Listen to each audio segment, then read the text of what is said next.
I traveled Europe alone a couple years ago. I was working at a boarding school in Switzerland, and afterwards, I was like, I'm here. I'm gonna just keep traveling, and so I did. And I went to Prague, went to Vienna, I went to a couple places, kind of Eastern Europe, and I ended up in Budapest, Hungary. Budapest. And I got there super late. I got there on a train. I was kind of tired. It was my last stop, and I didn't prepare ahead of time. I didn't have a place to stay. I didn't know what I was doing there. And the train got in at like 10:30 p.m. And I walked off the train, and there was a man being like, saying things that I didn't know what he was saying. But I understood that it was basically like, do you need a room? I was like, I do need a room, yes. So I went with he was with this old woman who was this tall and spoke nothing. And he was like, need a room? I was like, yeah, perfect, okay. And I was probably going to get ripped off, but like, what else am I going to do? So I went with this woman, and we walked for like 10 minutes. And I was just like, I'm in Hungary, just walking around. And so I showed up to my room, and like I have a room to myself. It was kind of like a nice little room, but no internet. And I was like, I'm in a place, I need to find some internet. So I kind of went out walking, and there was a KFC, I think it was. And I learned that if you're in Europe and you need Wi-Fi, fast food. That's American fast food in Europe will give you Wi-Fi. So I didn't want to buy anything from KFC, so I just sat outside and like sat on the sidewalk and was just on my phone. And again, it's like 11:30 at night at this point. Dark, I'm alone. But I was like, I'm in Europe, everything's fine, and I enjoy traveling. I've been traveling alone for a while now, and I've kind of got my gumption up. And so I'm on my phone, and this guy walks past. This guy about my age, maybe younger. And he kind of walks by a little shady, and he's like, cannabis? And I like looked up, and he was like, cannabis? And I was like cannabis? Like, yeah, okay, what are you talking about?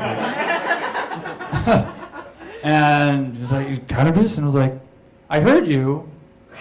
Now I don't know, because like that's the only English he spoke was that word cannabis.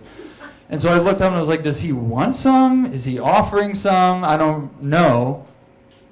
And so I kind of like, well, I'm going to be friendly. He's young, looks my age. So I got up and I was like, let's talk. And so I was like, cannabis? He's like, cannabis? I was like, yeah, I know.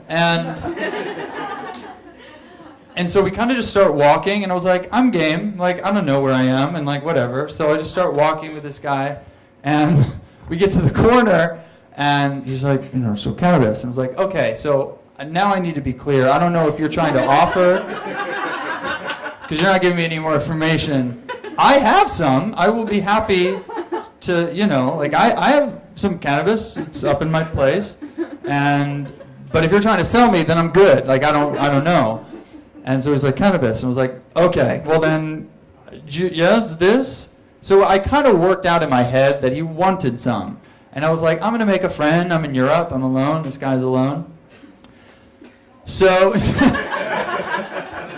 this is years ago, by the way. So we walked down, and I'm like, I guess I'll just take this guy to this room that I didn't say I was smart about what I was doing. I was just saying that this is what happened. So I go back to my room, and then I was like, so it's here. And he was like, no. So I was like, okay, well, I'll go get it. He's going to wait here. That's fine. So I go up, and like, I had a little baggie that I had gotten from a previous story I've told. And I had this weed, and I was like, okay, wait, am I going to charge it? Like, what is the currency in Budapest? I have no idea. So like I went on my phone, it was some weird thing, and I was trying to translate, how much should I charge this guy? I'm trying to be fair, he's a new friend, whatever. And so I apportioned some of it, I put it in a bag, and I was like, okay, I'll give him this. So I go down, and it was like, okay, cannabis. And he's like, yeah, okay. So we like talk about it. It was like, so, what do we do now? He's like, bankomat. And I was like, okay, that's like bankomat, ATM. It's like an ATM machine, bankomat. So I was like, I don't know, show me to your bankomat. So we're walking further, and like I have the money in here, or the weed in here, and I'm like, so how much how I have the currency converter on my phone open. I was like, so like how, I handed it to him. I was like, you tell me how much does this? And he plays with it for a while, gives it back to me. And I was like, I don't know, like blah, blah. He's like, Bancomat. And I was like, okay, I heard you. Show me. And now it's kind of like, this guy has only said 2 words to me the entire conversation.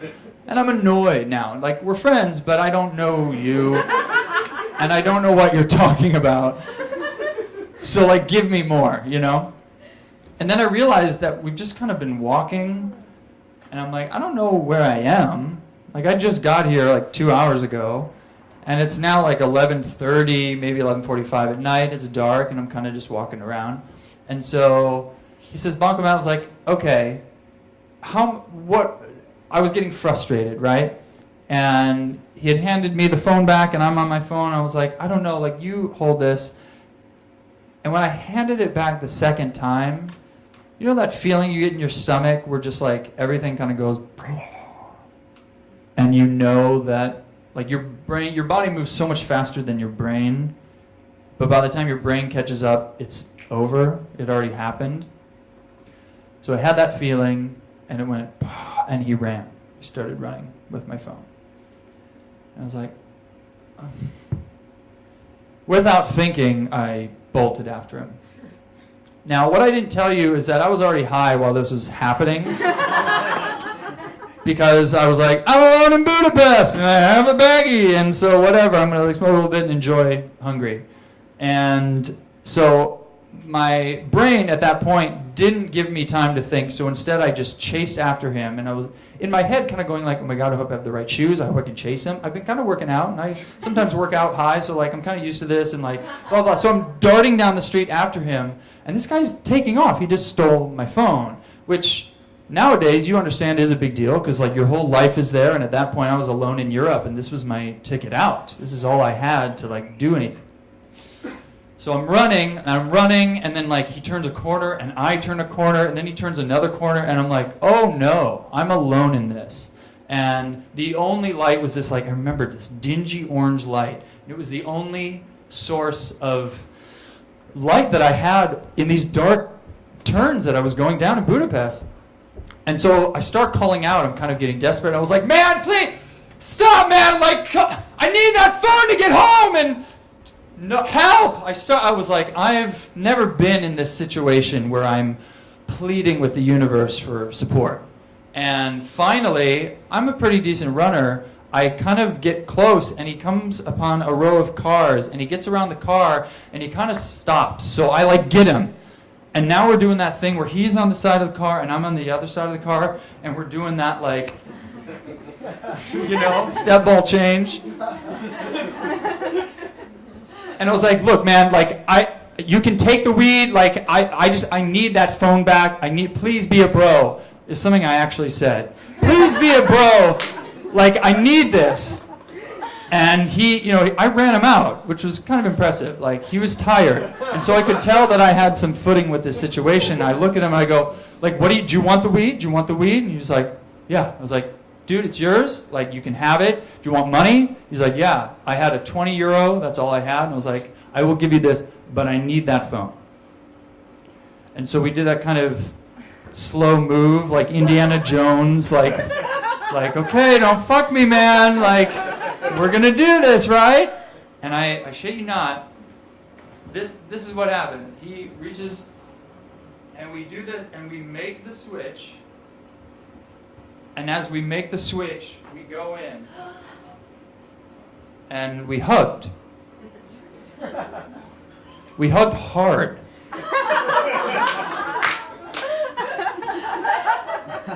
And it was like Mufasa Scar type situation. Like, remember when they kind of rear up and they're like, duh, duh. Imagine if the two of them had like wrapped their paws around each other. It wasn't like, oh, we're fine. It was like two men and so I went around his face. I took my hands and I pulled back, and I was like present. And I looked at him, and he just looked at me and he said, I'm sorry. I said, okay, go. He said, "No police?" He said, "No police. Go." And I let him go. And he walked. And I remember just watching him, and I was like, that man just robbed me. And he's walking away. And had I been a different disposition of a person, that's where a man beats the shit out of the other man. That's what could happen. Because I beat him. I outran him. I got what I wanted, and now it was time to take him down. But I took him down like with the high road, right? That sounds dumb. I delete that because that's not how I felt at all in the moment. I was like shaking. I was like so alive, so viscerally alive, watching this walk away. And so immediately, I have my phone now, right? He gave me my phone back. So I take a picture of him. I'm like, okay, that's an Instagram. And then I was like, I'm going to get on. And I like was shaken. And so I was walking around. I no longer knew where I was, didn't know where my apartment was. And I found a McDonald's and I was like, Wi-Fi. Wi-Fi. Wi-Fi. So I sat down and I was like breathing heavily. I was like, okay, I was just robbed. That's what happened. I'm alone in this place. It's midnight. So I sit down on the curb and I get on Facebook and I start writing the story. I was like, guess what, everyone? Blah, blah, blah. And I wrote this story and I published it. But every person that came around the corner or came out of McDonald's like shook me because suddenly I was a target. Like I was not safe. I didn't feel safe anymore. And for the life that I've lived, I've been fortunate enough to not feel unsafe very often in my life. And so this was shaking me a little. And people came around and I was just kind of like, ugh.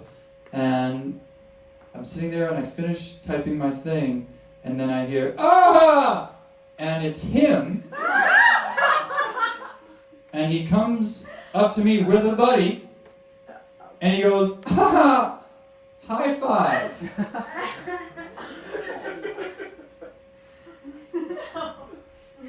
And I high five, I was like, ah. And he's like, no police? And I was like, yeah, no police. Please don't rub this in. Like, yeah, no police, but what do you get out of that? You're being insulting. And I watched him cross the street to a Burger King, where presumably he used my money to go buy fast food with his friend.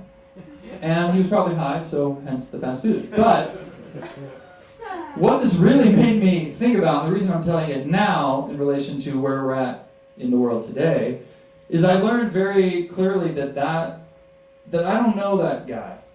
Obviously he wasn't a friend. And I don't know his situation, and I've never been in my life so desperate that I would need to steal something from somebody that I was tricking into. You know, like it made me really question how well I know anyone else. Because we all have our own story, we all have our own situation. He could have probably had a lot of difficulty in his life, right? And I think about today and how we're so, as a country, divided, and how there's been a lot of shouting over the aisle and a lot of, you're wrong, no, you're wrong. And really, we don't know. We don't know anything about anybody unless we ask, unless we learn about them and get to know them. And so, I guess I'll just close by saying that to me was a valuable lesson in being open-minded, that my values and my perspective aren't necessarily everyone else's. And that was a moment of growth for me. And I think nowadays we could all remind ourselves that despite what we think about other people, we don't know. We don't know what they go through. We don't know why they think the way they think or feel the way they feel. And it might be good to ask some questions. Thank you.